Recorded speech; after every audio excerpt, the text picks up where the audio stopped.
Hello students, তোমরা Clemmensen বিজারণের কথা জানো এবং উল্ফ কৃষ্ণার রিয়াকশানের কথা জানো।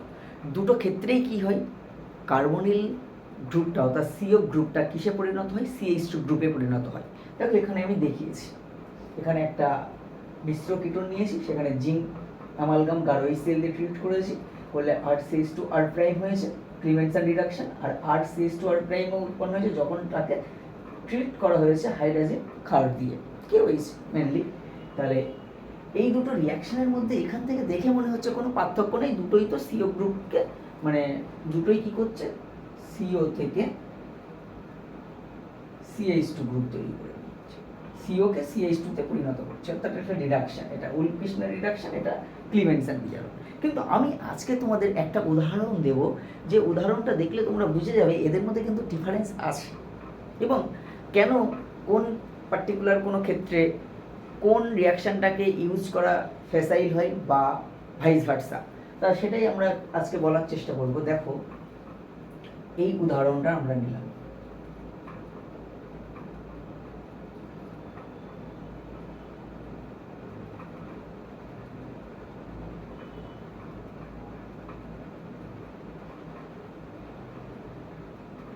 এই কম্পাউন্ডটাকে যদি আমরা জিঙ্ক অ্যামালগাম গাঢ় এই সেল দিয়ে ট্রিট করি তাহলে কি হবে? দেখো জিঙ্ক অ্যামালগাম গাঢ় এই সেল দিয়ে ট্রিট করলে কি হবে, ক্লিমেনসন বিজারণ হবে। তাহলে এই যে সিও গ্রুপটা কিন্তু কিসে পরিণত হয়ে যাবে, জাস্ট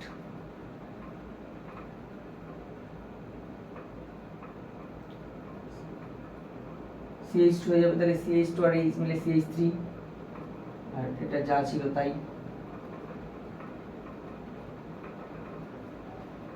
এবার দেখো যখনই আমরা এইটাকে ট্রিট করব হাইড্রোজেন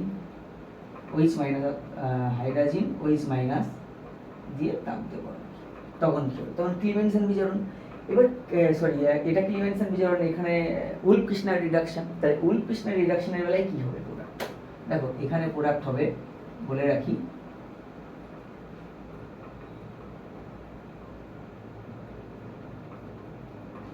এখানে প্রোডাক্ট হবে এটা। সিমিলারিটিস আসলে কোনো দুটো প্রোডাক্টের মধ্যে আলাদা, এর কারণটা কি?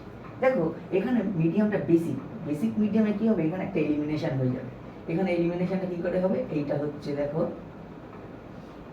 আলফা কার্বন, এটা বিটা, আলফা বিটা এলিমিনেশন। তাহলে এখানে বিটা হাইড্রোজেন আছে, তাহলে OH minus beta hydrogen abstract করবে, এটা ব্যাক করবে, এটা ভালো লিভিং গ্রুপ খুলে যাবে, সেই জন্য এইটাও দেবে।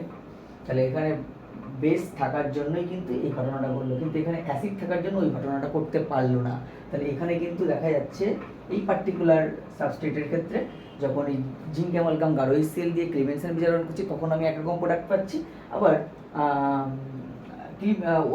উল্ফ কৃষ্ণার রিডাকশন যখন করছি আর কি, উল্ফ কৃষ্ণার রিডাকশনেও কিন্তু একটা আলাদা প্রোডাক্ট পাচ্ছি। তবে একটা জিনিস সেম, যে এই গ্রুপটা কিন্তু সেম হচ্ছে, কিন্তু বাকি আরেকটা যে গ্রুপ ছিল তার ক্ষেত্রে এখানে অপনয়ন হলো, এলিমিনেশন হয়ে গেল, এখানে কিন্তু কোনো এলিমিনেশন হলো না। আশা করি বুঝতে পেরেছি।